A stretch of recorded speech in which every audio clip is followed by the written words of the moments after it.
Galactic Council, baffled by human ability to thrive in any gravity. Something is wrong with the humans. The alarm did not give anyone a warning, it simply screamed. At 3:47 station time, Velkara Orbital Research Station lurched as its gravity field spiked from 2.4 standard units to 3.6 in under 4 seconds. Every non-human crew member on the main deck hit the floor without ceremony. Bones were not built for this. Muscles had never been trained for this.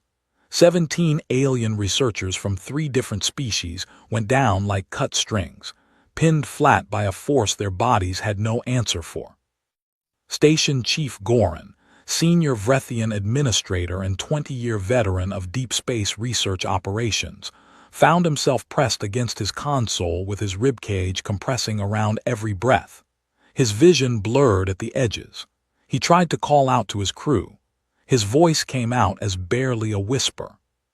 Through narrowed eyes, through the spots that were starting to appear at the corners of his sight, he watched the monitoring feeds. And then he saw them. The humans were still standing. Commander Owen Clark was at the far end of the main corridor, both hands locked onto a heavy equipment crate that the surge had sent sliding toward the ventilation grate. His jaw was tight. His boots were planted wide on the floor. His arms were working. He shoved the crate back, locked it into place with a clamp he pulled from his belt, and turned around to look at the downed Vrethian researchers with an expression that was calm and focused and entirely unbothered by the fact that the room weighed nearly half again more than it should. He walked toward them, not slowly, not with visible effort. He walked the way a person walks when they have somewhere to be. Gorin could not raise his own arm above his shoulder. Owen Clark was walking. "Stay down," Owen said to the researchers, crouching beside the nearest one and checking her pulse at the neck with practiced fingers. "The system will normalize. Try to breathe from your lower chest." His voice was even. His hands were steady. He checked the next researcher, then the next, then stood and moved to the monitoring panel on the wall, reading the field output readings with one hand while his other rested on the shoulder of a young Grivari technician who was trying and failing to pull himself upright. "Stay," Owen said to the technician, not unkindly. "You will hurt yourself." Down the corridor, something was happening that Gorin would struggle, in the days that followed, to describe in scientific language. Engineer Cole Ward was on his back beneath an open hull panel in the secondary maintenance passage. He had opened that panel before the surge. He had been working on a vibrating connector joint that had been flagging minor alerts for 2 days, a job that kept getting pushed back because there was always something more urgent. The surge had arrived while he was halfway through the job. He had decided the surge was not a reason to stop. Gorin could hear the steady, rhythmic sound of Cole's wrench turning. He could hear Cole humming something under his breath, a melody with no particular urgency to it, the kind of sound a person makes when they are doing familiar work and their mind is pleasantly occupied. "Cole," Owen called from the corridor. "Almost done," Cole said from inside the wall. A pause, the sound of a tool clicking firmly into place, then Cole's voice again, satisfied and quiet. "There. That connector has been driving me crazy for a week." The surge lasted 4 minutes and 11 seconds. When it ended and the field dropped back to 2.4 standard units, the non-human crew began the slow process of getting off the floor. It was not a quick process. Several researchers needed help standing. 3 had minor injuries from the impact of going down. The station's medical alert system was chiming in 4 different compartments. Medical Officer Nina Ford was already moving through the corridor before most of the Vrethian crew had fully recovered. She had come out of the secondary lab where she had been working during the surge, and she had come out walking, not stumbling, not pressing herself against walls for support. She moved from person to person with the brisk, unhurried efficiency of someone who has a job to do and knows exactly how to do it, a scanner in one hand. A question already forming for each patient before she reached them. "How is your head? Any ringing? Can you follow my finger?" She did not look strained. She did not look like someone who had just spent 4 minutes being crushed by a gravity field far beyond what her species was supposed to be able to tolerate. She looked like someone who was 40 minutes into a morning shift and had plenty of fuel left. Goran pulled himself upright against his console and held on. His legs were shaking. He watched Nina crouch beside a downed Grivari researcher and begin a thorough assessment, and he thought about the 11 days the human crew had been on the station. 11 days of politely declining the low-gravity safety modules. 11 days of working full rotations in the main corridors, while his own crew rotated out every 6 hours for mandatory rest. 11 days of Cole Ward and Owen Clark and Nina Ford, and xenolinguist Kate Arden moving through Velkara Station's high-gravity zones, as though the crushing weight pressing down on everything else was simply not a matter worth discussing. He had offered them the safety modules 3 times. Owen had declined each time with a small shake of his head, and a genuine-sounding thank you that somehow made it impossible to push the issue further. Goran had told himself the humans simply did not understand the risk. He understood now that the humans understood the risk perfectly. They were not ignoring it. They were not pretending. They had assessed it, measured it against their own capacity, and found it manageable. That was all. That was the entire explanation. It did not make him feel better. He found Kate Arden in the secondary lab doorway, where she had appeared sometime in the last few minutes, holding 2 cups of something warm from the station's food processor. She was looking at the corridor scene with a calm that matched her colleagues exactly, and when the nearest Vrethian researcher, still sitting on the floor and looking pale, met her eyes, Kate crossed to her and sat down on the floor beside her, cross-legged, and offered her one of the cups. "You okay?" Kate asked. The researcher did not answer. Kate nodded and waited, holding the cup steady. Goran went to his private terminal. His hands were still trembling slightly, though he had no intention of nodding that in any document. He opened a new incident file. He classified it as Priority 1. He began to type. He wrote about the gravity surge. He wrote about the field spike to 3.6 standard units. He wrote about the duration, the cause as identified by the station's automated sensors, the extent of crew injuries sustained during the event. He wrote about the evacuation procedures followed by his non-human crew and noted that those procedures had been executed correctly given the speed of the event. Then he wrote about the humans.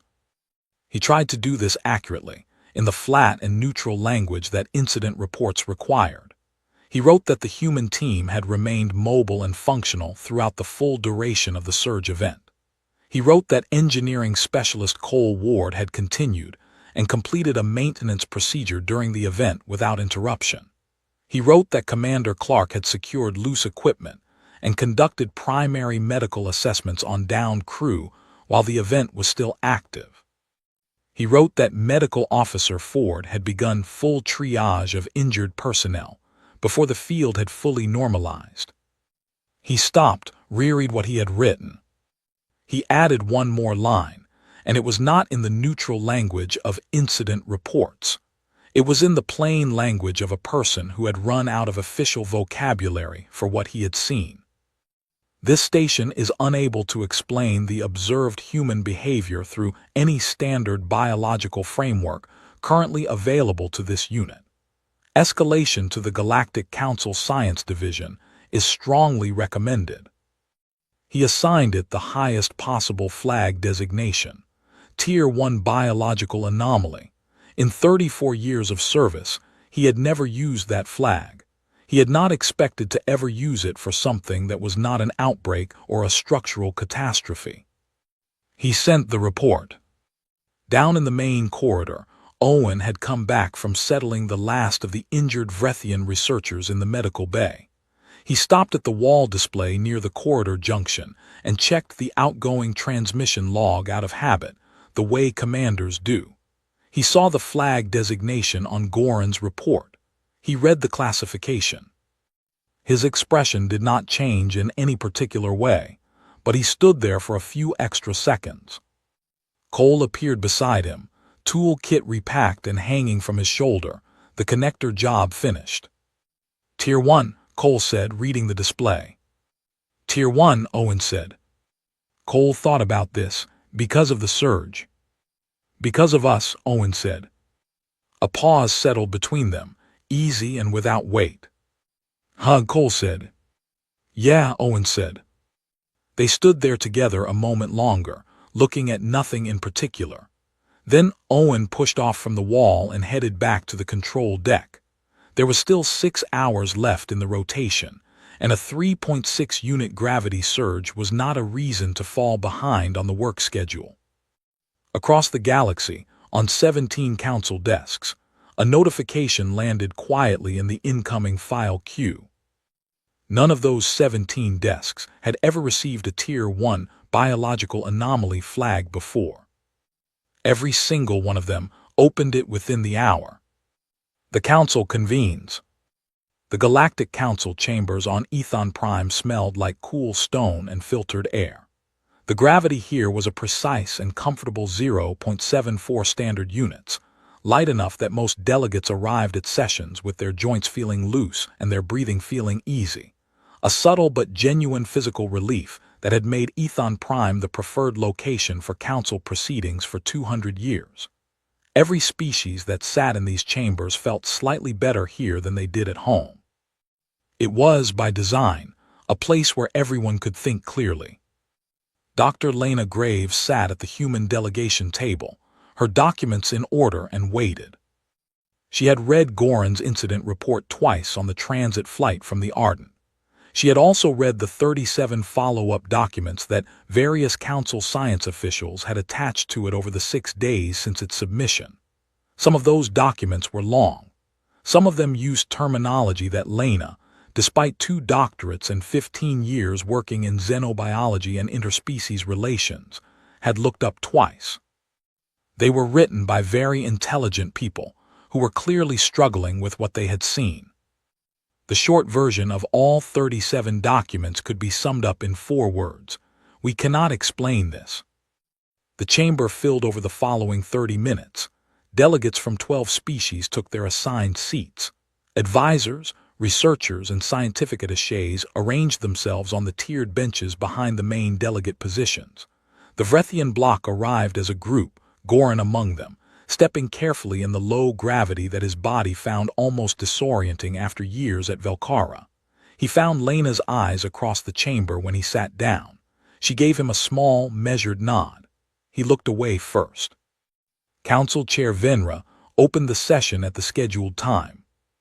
The purpose of this session, Venra said, is to review the biological incident filed from Velkara Station 11 days ago and to seek from the human delegation a clear account of the events described therein. The Council thanks the human delegation for responding promptly to this summons. Lena inclined her head. The Council's primary line of inquiry, Venra continued, concerns the possibility that the human crew members at Velkara were in possession of undisclosed technological assistance during the gravity surge event. Specifically, there is a formal motion before this body that human work and EVA suits may contain gravitational dampening technology, not included in the equipment manifest submitted at the start of the joint research rotation. This would constitute a breach of Joint Operations Protocol. The room settled. Every eye in the chamber, alien as they all were, had a quality of focused attention that was universal. Lena had expected this theory. She had predicted it to Owen over a comm connection 3 days ago, and Owen had laughed so suddenly that he spilled his coffee, which she had also not told the Council. Delegate Parrott of the Grevari block rose from his seat. He was a careful, formal man with a structured way of speaking that suggested he had prepared everything he intended to say at least 24 hours in advance. The Grevari delegation formally requests, Parrott said, that all personal equipment worn or carried by the human crew during the Velkara rotation be surrendered immediately for full technical examination by the Council's Science Division. We have specific concerns regarding the structural composition of the inner suit linings, the boot sole architecture, and any embedded systems in the crew's standard-issue wrist panels. The human delegation has no objection, Lena said. This was clearly not what Parrott had prepared for. He paused mid-breath, reformatted his response, and continued. We would also request access to any personal medical devices carried by the crew during the rotation. Also no objection, Lena said. However, in the interest of saving this council a considerable amount of time, I would like to offer an alternative, a physical demonstration. If the council is willing to observe it, I believe it will answer the technology question more directly and efficiently than a technical examination. Venra looked at her with the guarded curiosity of someone who has seen many things in a long career and was not sure what category this would fall into. What kind of demonstration? Lena stood up from her chair. She removed her jacket. She laid it flat on the table, smoothed it once, and stepped around to the open floor space in front of the delegation table. She was wearing a plain long-sleeved shirt underneath. No panels, no embedded framework, no wiring of any kind. The kind of shirt available in any market on any human station or colony for approximately 4 credits. I would like to note for the record, she said, addressing the full chamber, that we are currently at 0.74 standard gravity units. Earth standard surface gravity is 1 units. I am, at this moment, standing in a room that is measurably lighter than the world I was born on. She dropped to the floor and completed 40 push-ups. She did not rush them. She kept a clean, even pace, the kind that suggests a person who has done this enough times that they are no longer counting. She stood back up without pausing. The chamber was absolutely still. If my clothing contained gravitational dampening technology, she said, walking back to the table, I would have left it with my jacket. I did not, because there is nothing to leave. She picked up her jacket and put it back on. What you saw Cole Ward and Commander Clark do at Velcara Station, they did with nothing but their bodies. The same bodies every human being has had for approximately 200,000 years. The silence stretched. Someone in the Kethali section shifted in their seat, and the small sound was audible across the entire chamber. Delegate Parrott opened his mouth. He closed it.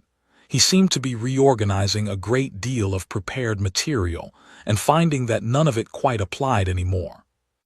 One of the Thune delegates, a soft-featured observer named Rao who had been assigned to watch the session and file notes, was writing very quickly in his personal log.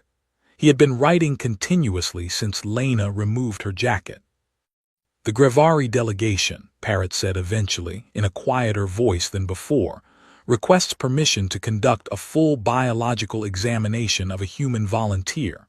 We want to understand the physiological basis for the observations reported at Velcara, a complete physical assessment, bone density, muscular mapping, neurological response, metabolic profiling. Lena looked down the table to her left.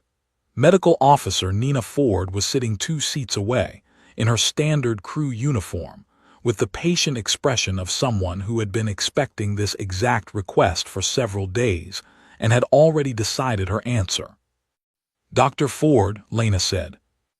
Ready, Nina said. The examination took place in the Council Medical Facility on the lower level of the complex.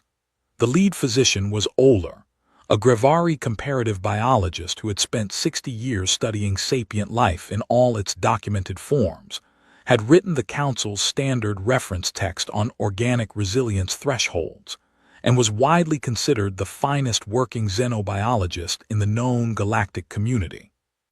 He began the examination at the 3rd hour of the session. He finished 5 hours and 12 minutes later. In those 5 hours, Oler conducted bone density scans, detailed muscle fiber mapping, cardiovascular stress profiling, respiratory efficiency testing, neurological response measurement across 17 separate stimuli, full metabolic rate analysis, and an extended assessment on the Council's precision resistance measurement platform. which was designed to find the upper limit of a subject's physical output, and had successfully found that upper limit for every sapient species previously tested. When Oler instructed Nina to engage with the resistance platform at full exertion, she worked through the complete protocol at an output level that maxed the device's upper scale. When she finished, she looked at the readout and asked if there was a harder setting. Oler checked. There was not. The device had been built to accommodate every known sapient species at their peak performance. It had never run out of room before. He made a note of this in the careful, even handwriting he used when the situation was too significant for shortcuts. Nina, for her part, was pleasant throughout the entire examination. She answered every question directly and honestly. She completed every physical test without complaint. When Oler explained what a particular measurement device was testing, she asked intelligent follow-up questions that suggested she was genuinely interested in the methodology. At one point, during a rest interval between two of the more demanding tests, she offered to share the snack she had brought in her pocket. Oler declined, but he found the offer oddly humanizing in a way that he noted privately and did not include in his formal report. When the examination concluded, Oler dismissed his junior physicians and research aides and sat alone in the analysis room for 19 minutes. His tablet was on the desk in front of him. The data was compiled and clear. The numbers said what they said. He read them twice more, not because he doubted them, but because he was the kind of person who believed that facts of this magnitude deserved to be read carefully before they were presented to anyone. Then he called his team back in and told them to begin preparing the formal report. He went back into the main examination room. Nina was sitting on the edge of the table, reading something on her personal device and eating the snack from her pocket. "Dr. Ford," he said. "Yes," she said. "Is this level of physical conditioning typical for humans, or are you specifically selected for high-performance deployment?" Nina thought about this with the honest attention of someone who took medical questions seriously. "Pretty typical," she said.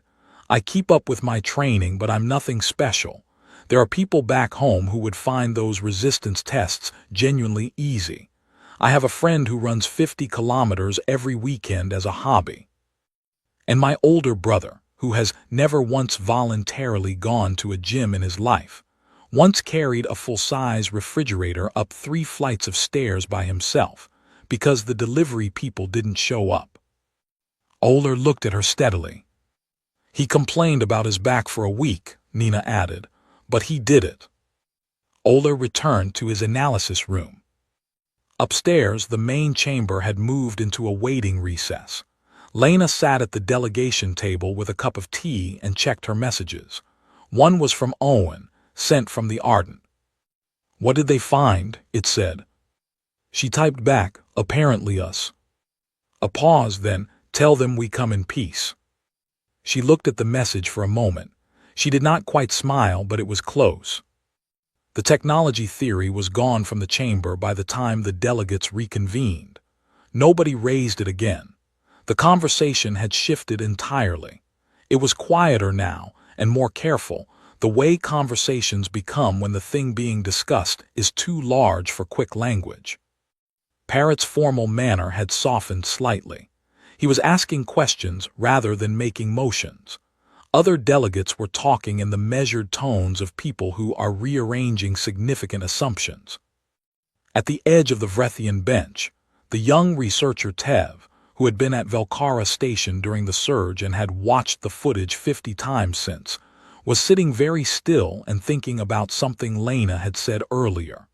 He had written it down in his personal notes. "We rest when we decide to, not when the environment tells us to." He was still thinking about the difference when the session was adjourned. Let them go somewhere worse. The formal invitation to Gorath IV arrived on the Ardent's comm system on a Tuesday, mid-morning, when Owen was in the corridor with a cup of coffee and nothing pressing for the next 4 minutes. The message was long. It was written in the careful, layered language of council diplomatic correspondence, full of phrases like Joint Scientific Survey Initiative and Collaborative Geological Assessment Program and mutual benefit to all participating parties. It mentioned mineral sampling, atmospheric data collection, and surface composition analysis as the primary objectives of the proposed mission. It included a detailed breakdown of expected deliverables and a suggested timeline for report submission following the survey. Owen read all of it. He was a thorough reader. Then he scrolled to the mission parameters section at the bottom of the document and found the environmental index listing for Gorath IV. Surface gravity, 4.1 standard units. He called Cole on the ship's internal comm. Gorath IV, Owen said. The mining world, Cole said. There was the background sound of him working on something. They want a surface survey team. How deep is the gravity? 4.1. A pause, a tool clicked against something metal. Do we get lunch out of it? Owen sent his acceptance to the council liaison within the hour. In the message, he confirmed the 4-person team composition and politely asked whether meal provisions would be available on site or whether the team should bring their own supplies. The liaison replied that no meal provisions would be available on Gorath IV's surface. They brought their own. The observation team that would be accompanying the mission consisted of 9 individuals from the Vrethian and Grevari delegations. Tev was there. Oler was there, with his tablet and his careful handwriting and the expression of someone who had already decided to observe everything very closely. The team had been given the formal title of Scientific Monitoring Unit. Their role, as outlined in the mission brief, was to document the survey process and collect data on the environmental conditions encountered. Nobody in the observation unit descended to the surface.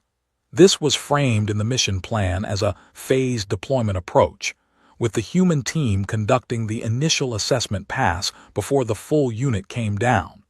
The phased period was scheduled for 3 hours. Everyone understood that the observation unit was not planning to descend at all. At 4.1 standard gravity units, Gorath IV's surface was a place where the rocks themselves seemed to press down harder than rocks should.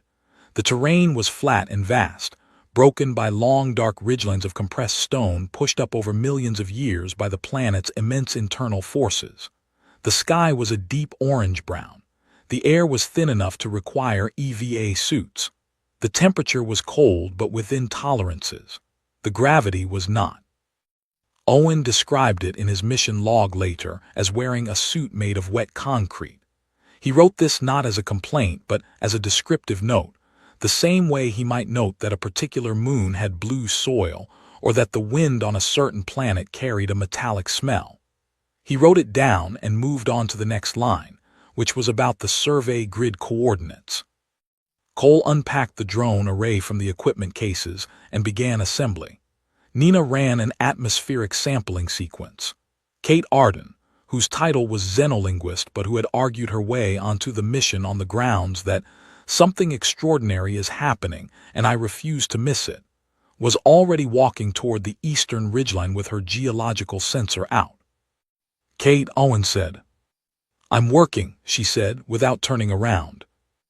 In the lander, 300 meters back on the flat ground, the observation team watched through the exterior hull cameras in a silence that had started out professional and was becoming something more complicated with every passing minute. Oler had his tablet ready. He was watching Owen move across the first survey grid section, placing signal markers at the designated coordinate points. Owen's stride was shorter than usual, his posture angled slightly forward, his weight distributed across the full foot with every step. He was adapting in real time, Oler noted, making the small continuous adjustments that high-gravity movement required. But he was moving, consistently.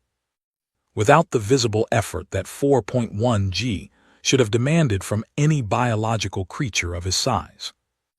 Oler had worked in 4.1 G once before, years ago, in a full mechanical exoframe with reinforced joint support and pneumatic assistance. He had lasted 38 minutes before requesting extraction. He had not been able to raise his arms fully for 2 days afterward. Owen Clark was placing metal survey markers into compressed stone ground with his bare hands. At the 35-minute mark, Cole finished assembling the drone array and began the calibration sequence.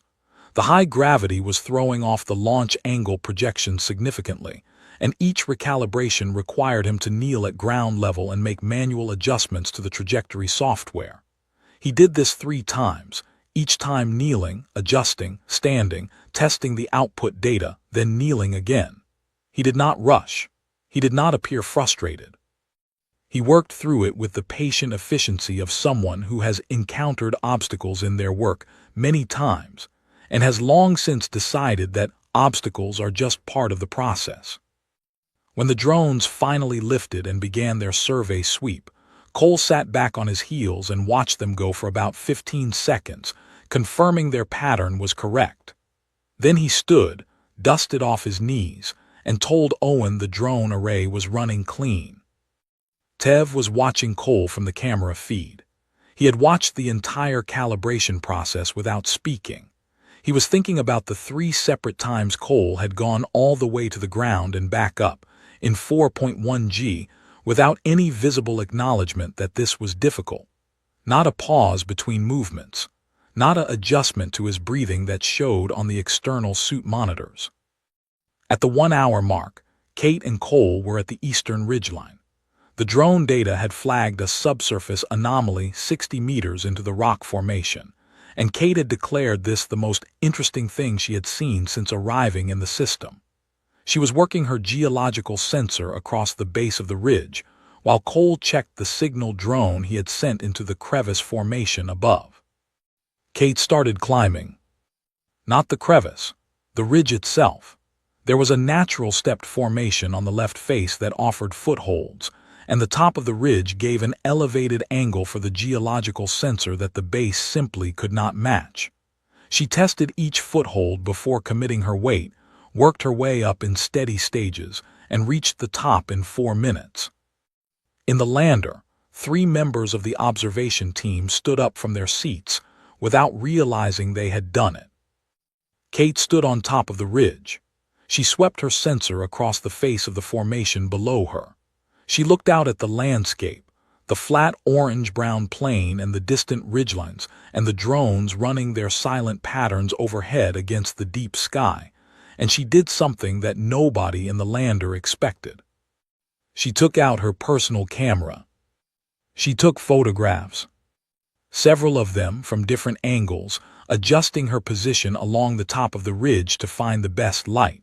She took her time. The photos were clearly important to her. Pale, the junior Grevari researcher sitting beside Oler, said very quietly, "She climbed up there to take photographs." "Yes," Oler said. "For personal reasons." "It appears so," Oler said. The lander was quiet for a long moment. At the 90-minute mark, Nina finished her atmospheric assessment, transmitted the compiled data to the lander on the standard feed, packed her sampling equipment, and sat down on a flat section of rock to eat lunch. There was no other way to describe it. She sat on a rock on the surface of a 4.1 G planet, opened her meal container, and ate, comfortably upright, looking around at the landscape with the calm expression of someone whose main thought was whether the meal was going to be filling enough. She pulled a small paper notebook from her kit bag. She opened it and began to write. The observation unit watched a human being eat lunch and take personal notes on the surface of a world where no biological creature had ever voluntarily spent more than 2 hours. The silence in the lander had long since passed the point where anyone felt the need to try to break it. At the 2-hour mark, Owen reached the second survey anchor position. The distance from the first anchor was approximately 70 meters. He looked at his mission timer, checked the coordinate data on his wrist panel, and started moving faster. He jogged. His arms came up. His stride lengthened as much as the gravity would allow. His boots struck the compressed stone ground in a rhythm. He ran 70 meters across a planet that by every established biological model should have made walking a serious physical challenge for his species. He reached the second anchor point. He planted the marker, he made a note, he checked his timer, he kept moving. In the lander, Oler's writing hand had stopped. The stylus was resting on his tablet.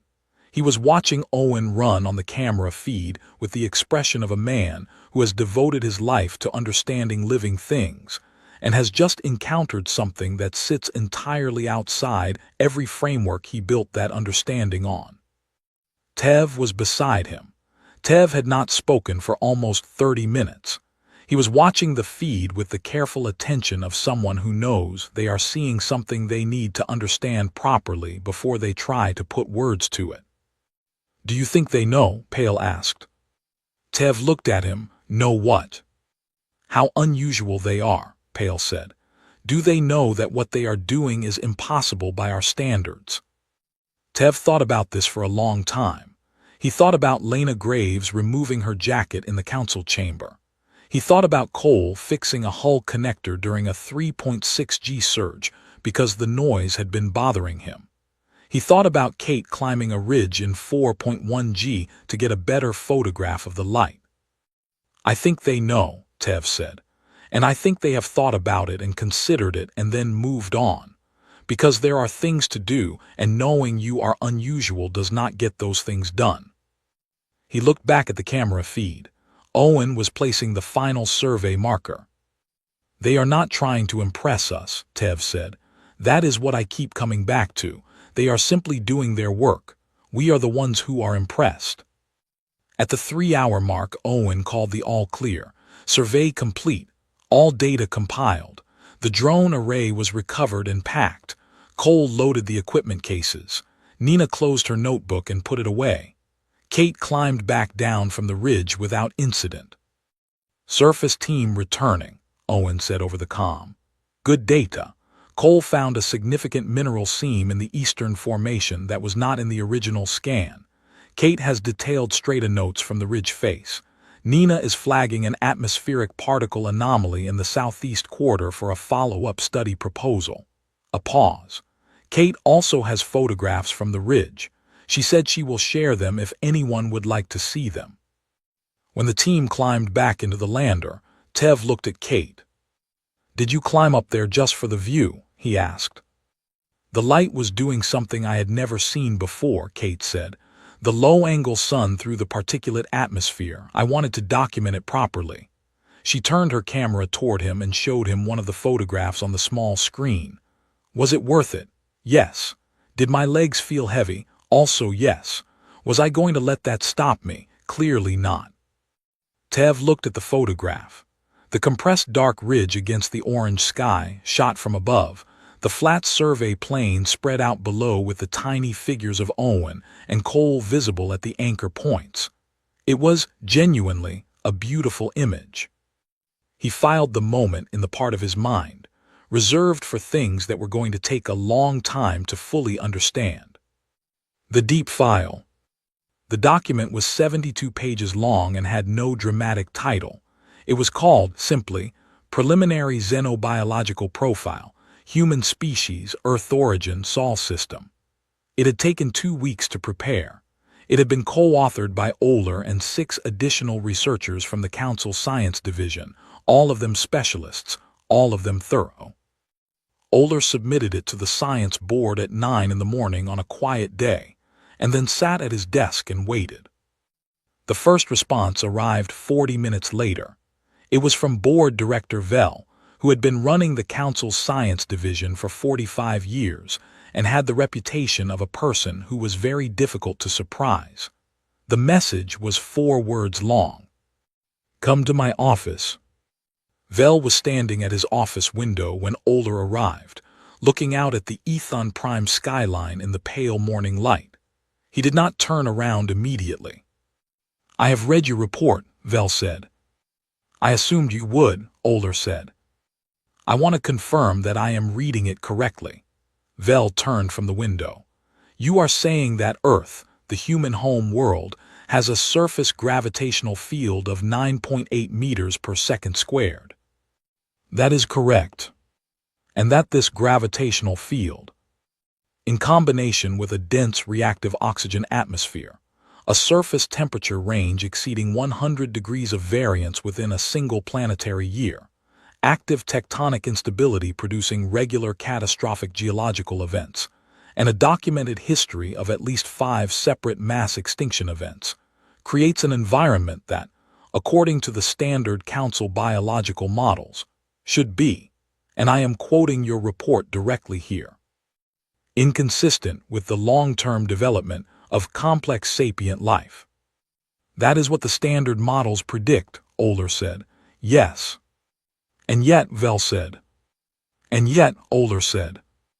Vel moved to his desk and sat down. He picked up the report and held it the way you hold something that has done something to you. Tell me about the evolutionary section, he said. Walk me through it. Humans are descended from prey animals, Oler said. In the early period of their species' existence, they were not the dominant predators of their environment. They were smaller and physically weaker than many of the creatures that shared their world. They were hunted. For millions of years, they occupied a position in their ecosystem that most species would find extremely discouraging. Vel stared at him. They were hunted by creatures significantly larger and faster than themselves, Oler said. They survived this period not through physical dominance but through a combination of endurance, collective cooperation, and the development of tools. Their physiological response to this long period of pressure was to develop traits optimized for sustained output rather than peak explosive performance. Their cardiovascular architecture is built for endurance. They possess a thermoregulation system, specifically an extensive network of sweat glands, that allows them to maintain physical activity in heat conditions that would incapacitate most comparable species. Their bone density is among the highest documented for any sapient species of their body mass. They evolved to run away from things that were trying to catch them, Vel said. Specifically, they evolved to outrun those things over very long distances, Oler said. Their pursuit endurance, their capacity to maintain a chase or a flight over hours, is documented in the report and is, I can say without exaggeration, unlike anything the Council database currently contains. Vel put the report down. He picked it up again. The section on exercise, he said. Yes. They do this voluntarily. Regularly, Oler said. Many humans engage in deliberate physical self-stress every single day. It is a widespread cultural practice. They call it exercise, and they do it for health, for personal achievement, for recreational enjoyment, and in many cases because their bodies have adapted to expect it and feel unwell without it. Vel was very still. They have competitive events, Oler continued, dedicated entirely to measuring and celebrating human physical capacity. These events attract millions of participants and hundreds of millions of observers every year. Some of these events involve running over 40 kilometers in a continuous effort. Some involve swimming across open ocean passages of significant length. The most extreme documented events involve running over 100 kilometers through desert terrain, or climbing mountains at altitudes where oxygen levels are low enough to cause physiological distress in most other sapient species. These events are voluntary, Vel said. Entirely. No compensation is required. In many cases, participants pay significant sums of money in order to be allowed to enter. Oler paused. The cultural framework around these activities treats them not as acts of survival or desperation, but as personal achievements worthy of celebration and respect. The humans who complete extreme endurance events are regarded by their society the way other cultures regard great scientists or artists. Vel put his head in one hand. There is a specific anecdote in the report, Oler said, that I want to highlight because I believe it communicates something important that the data alone does not fully convey. He opened his copy of the report to the relevant page. During a cultural briefing session conducted by our xenolinguist Kate Arden for the Thune Liaison Rao, she described a historical individual named Park Jiang-soo, who, in the early period of human planetary expansion, completed a 42-kilometer endurance race on Mars. Mars being the fourth planet in the Sol system, Vel said. Gravity at 0.38 standard units. Very thin atmosphere requiring supplementary oxygen equipment. Surface temperature ranging from extreme cold to moderate cold depending on local conditions. Not a forgiving environment. And this person chose to hold a race there. A race took place there, yes, Oler said. This individual had registered to participate months in advance. On the day of the race, a significant atmospheric dust storm developed. The storm reduced visibility to near zero and required additional respiratory management from all participants. The race committee offered cancellation as an option. Vel looked at him. Park Jiang-soo completed the race, Oler said. In the storm. His stated reason, as recorded by Kate Arden, was that he had already paid the registration fee and had completed the training program, and he was not going to let a dust storm make that preparation meaningless. Vel did not speak for a very long time. Aboard the Arden, at roughly the same hour that Vel was sitting in silence with a report that had changed his understanding of what a living thing could be, Kate was in the crew lounge across from Rao, who had come for a second cultural briefing session with a fresh notebook and more questions than the first session had generated. Kate liked these sessions. She liked Rao. She liked the way he leaned forward when she talked, the way his writing never stopped during the parts he found most important, the way he asked follow-up questions that showed he had genuinely processed what she said rather than simply waited for her to finish speaking. She talked about the mountains. She talked about the tradition, centuries old and still very much alive, of climbing Earth's highest peaks, not for any material benefit, not as a strategic objective, for the experience of having stood at the highest point available and seen what could be seen from there, for the difficulty of getting there, for the earned quality of the view. They climb knowing it is difficult, Rao said. They climb because it is difficult, Kate said. The difficulty is the point. If the mountain were easy, it would not mean the same thing to reach the top. Rao wrote this down twice, in two different ways, as if trying to find the phrasing that would hold the idea properly. She talked about free diving, the practice of descending into deep ocean water on a single held breath, going to depths where the water pressure compressed the human body, where the light disappeared and the world went dark and quiet and enormous, and then returning to the surface. Not with equipment that made it safe, just with lungs and nerve and a decision to go further than the previous time.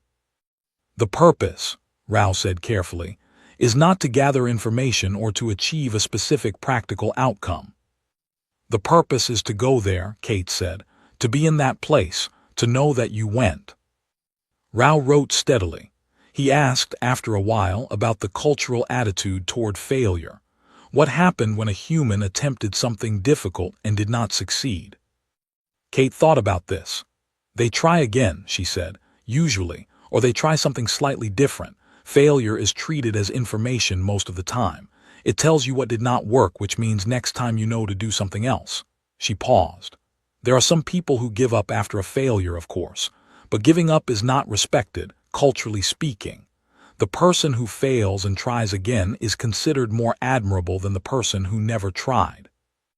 You have a word for it, Rao said. Several, Kate said. Perseverance, resilience, grit. We use all of them as compliments. Rao looked at his notes. He looked at the pages he had filled in this session alone, added to the pages from the last one, added to his observations from Gorath IV and the council chambers. He had been a cultural liaison for 22 years. He had conducted detailed briefings on 14 different species. He had never come close to filling this many pages in 2 sessions. He had one more question. He asked it carefully because he wanted to get it right. When humans encounter a situation that is harder than expected, he said, What is the first thing they do? Kate considered this honestly. Assess, she said. Figure out what exactly is hard about it and why, then decide on an approach, then start. And if the approach does not work, pick another one, Kate said. Keep going. And if there are no good approaches? Kate looked at him for a moment. Then you make one, she said. That is basically the entire history of our species.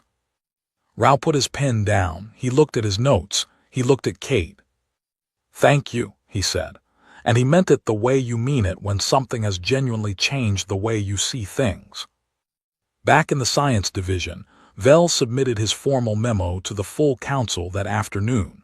The memo recommended immediate reclassification of humanity's biological designation. He had checked the council's complete taxonomy system before writing it, searching for any existing category that might fit. He had checked twice. Nothing fit. He created a new category. He called it Extreme Environment Native Uncontrolled Variants. He spent 20 minutes on the formal definition, making sure every word was accurate and precise.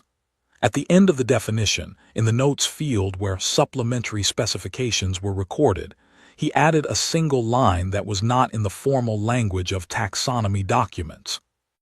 Upper variance boundary, undetermined. He filed it, closed his terminal, and sat very still for a few minutes in the quiet office. Then he did what researchers do when they have encountered something that genuinely changes the field. He opened a new document and started writing. New weight. Admiral Dean Harrow was not by nature a man who stood at windows. He was practical in the way that long service produces practicality. He drank his coffee while it was still warm, answered his messages in the order they arrived, kept a desk that had nothing on it that did not belong there. He had commanded 7 ships, overseen 3 planetary survey operations, and sat through enough official council proceedings to know that the most important moments in diplomacy usually felt like paperwork from the inside. He was standing at the window of the human delegation office on Ethon Prime, looking out at the council complex in the early morning light, because he thought better when he could see open space. That was the whole reason. Lena came in with 2 cups of coffee. She set one within his reach and took her own to her chair without asking if he wanted it. She had worked with Dean for 9 years. She knew when he was thinking and when he was ready to talk, and she knew the difference. The morning light on Ethon Prime was pale and slightly blue-edged, very different from Earth's. He had never gotten used to it. He did not mind not getting used to it. Session starts in an hour, Lena said. I know, Dean said. She did not say anything else for a while. She reviewed her notes. He looked out the window. The morning passed around them quietly. 40 years, Dean said eventually.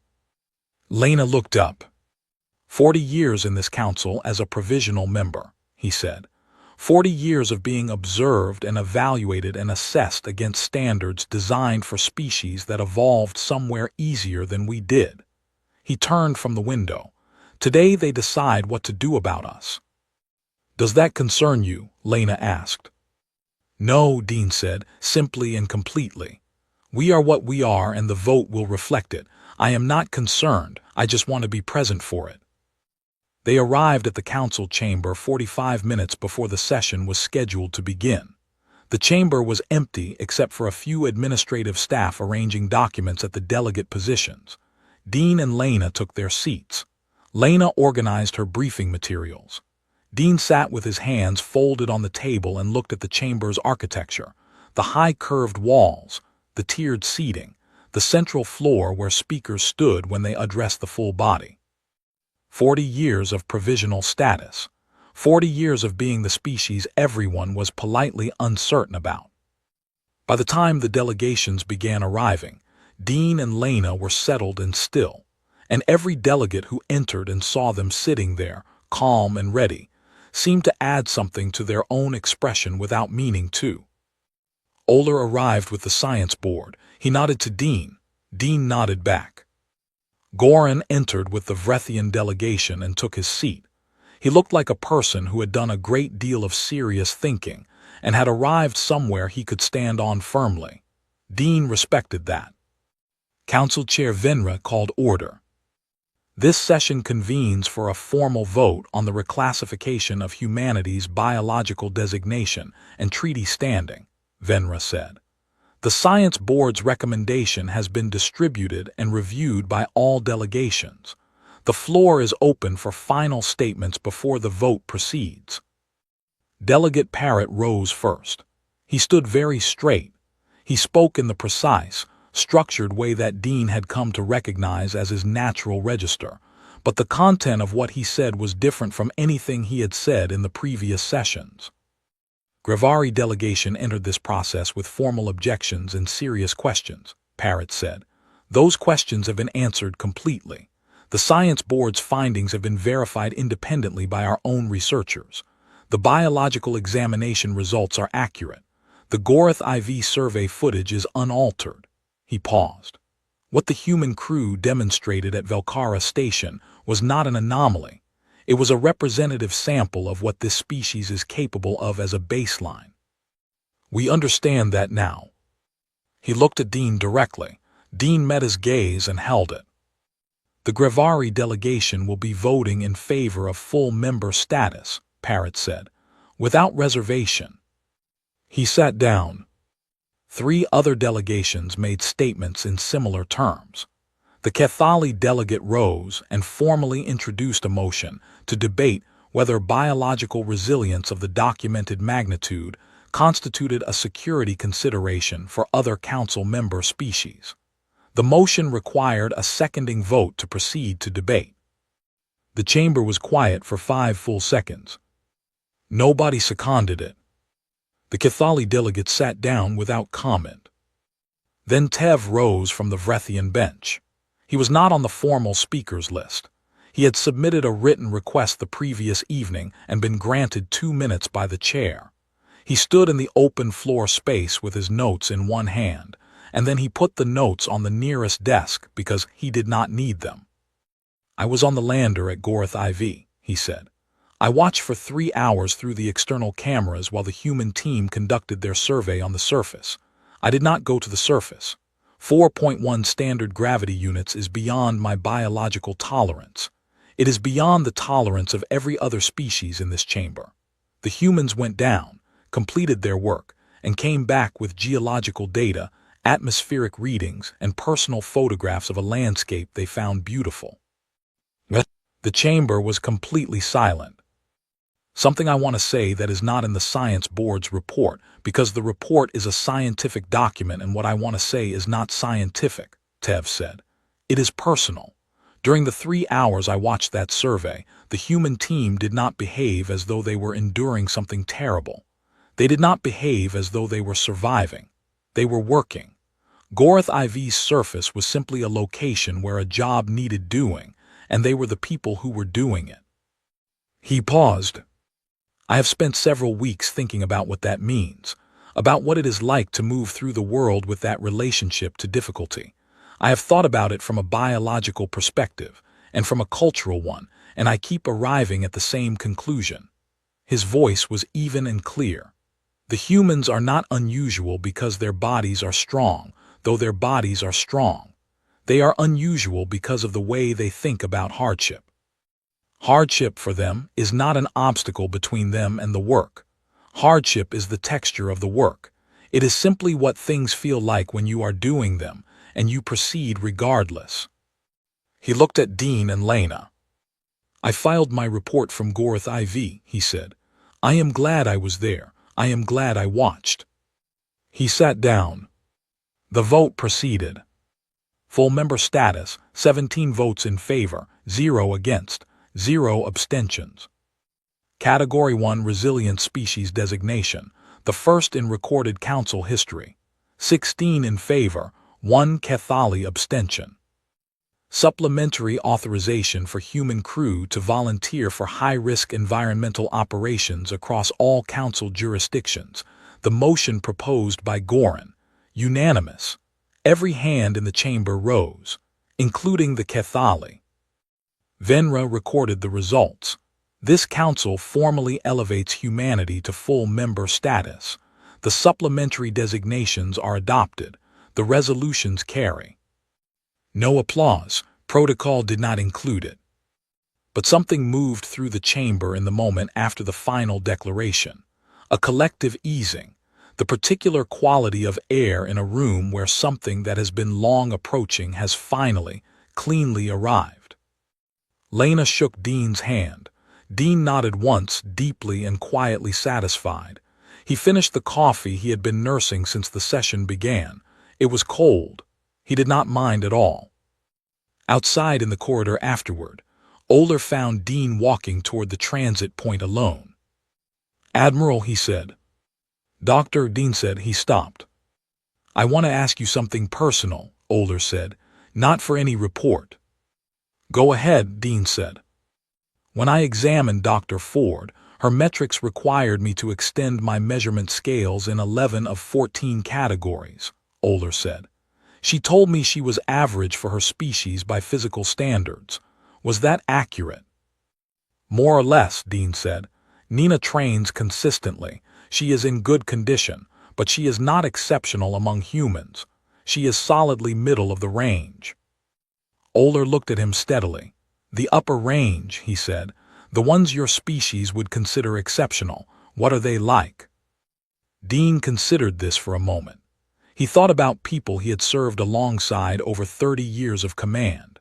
He thought about a communications officer on his second ship who ran 50 kilometers every weekend without fail, who had once told him that the first 30 were practice and the last 20 were the actual run.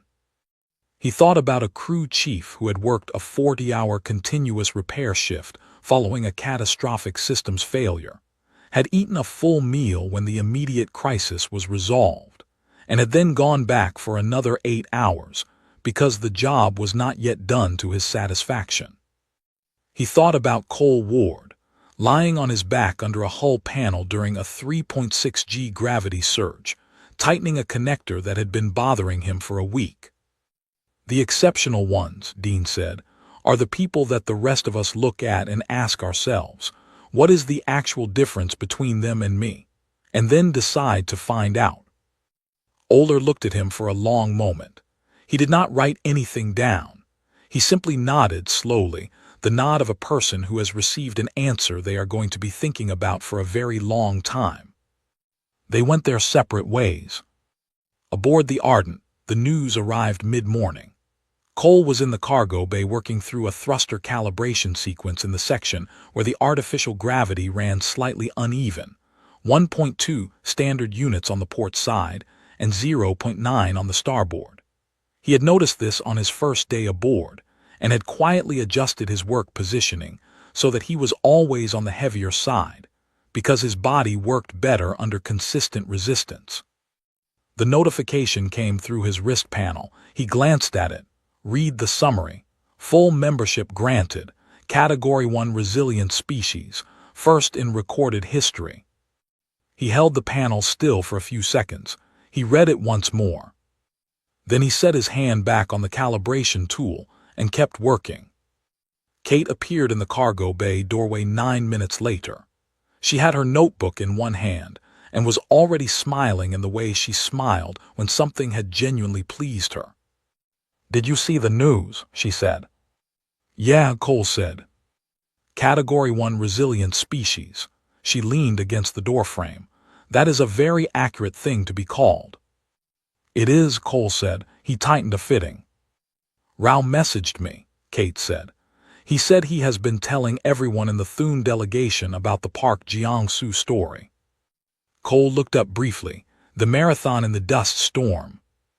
"The marathon in the dust storm," Kate confirmed. "He said it became the central example in the informal council briefings on human cultural behavior because it captures everything in one story. The training, the commitment, the refusal to let conditions override the decision already made, and the slightly unreasonable attachment to entry fees." Cole snorted. "What did Lena say about the vote?" "She said we were always this," Kate said. "They just looked." Cole was quiet for a moment. His hands moved through the calibration sequence with the steady, practiced ease of someone who has done this particular job enough times that his hands know the steps and his mind can go elsewhere if it wants to. "She is right," he said. "I know," Kate said. She pushed off from the doorframe and went back to the crew lounge, where her lunch was waiting and her notebook was open to the page she had started filling during the Gorath IV descent. A sentence she had written on the ridge, up in the orange light, when she had paused between photographs to put a thought into words. She had not finished the sentence that day. Owen had called her down to help with the second survey grid, and she had put the notebook away. She read what she had written. She picked up her pen and finished it. "The difference," she wrote, "is not that we do not feel the weight. Every human being feels it. The difference is that we looked at the weight, decided it was ours to carry, and then stopped thinking about it because the work was more important than the discomfort." She read it back. She thought it was approximately right. She closed the notebook. Outside the window, the stars were out in the deep quiet between worlds, exactly where they always were, exactly as far away as they had always been. The Ardent held its course through the dark with the steady, unhurried purpose of a vessel that knows where it is going and is in no particular rush because it will get there regardless. In the Council archive on Ethon Prime, Rao sat at his desk and opened the personal notes file he had been building since the first day he attended a session involving the human delegation. He had filled it considerably since then. He read back through his notes from Kate's cultural briefings, from Gorath IV, from the 2 council sessions, from the quiet conversation in the corridor where Tev had explained his thoughts about humans and difficulty. He organized the material carefully.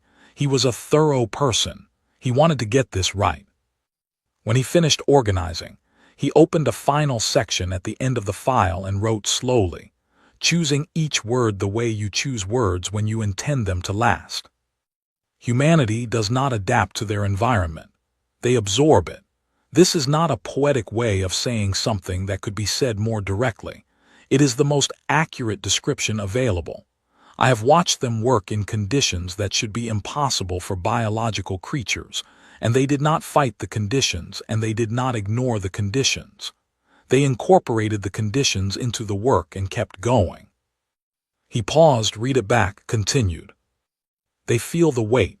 I want to be clear about this, because it would be easy to write a description of this species that makes them sound as though hardship simply does not register for them, and that would be wrong. They feel it. Kate Arden told me that the ridge on Gorath IV made her legs heavy and her breathing difficult. She climbed it anyway, because the light at the top was worth seeing, and she was not going to stand at the bottom and wonder. He paused again. I have been a cultural liaison for 22 years. I have studied 14 sapient species in depth. I have never encountered a species whose fundamental stance toward the world is as consistent as theirs. The stance is this. This is difficult and I am going to do it, not as a boast, not as a performance, as a simple statement of intention that requires no justification. He read the paragraphs through. He added a final one. Take note of them not as a warning but as a wonder.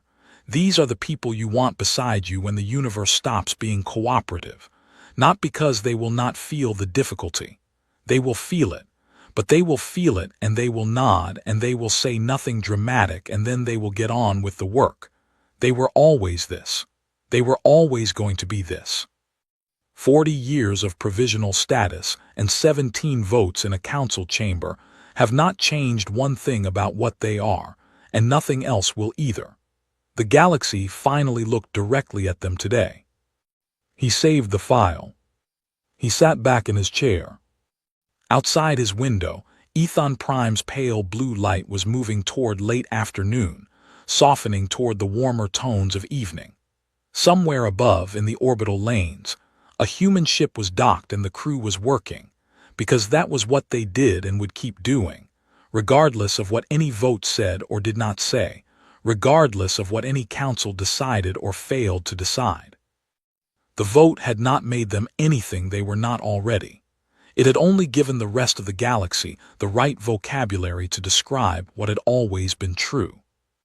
Dean Harrow stood on the steps of the council complex in the cooling afternoon air and looked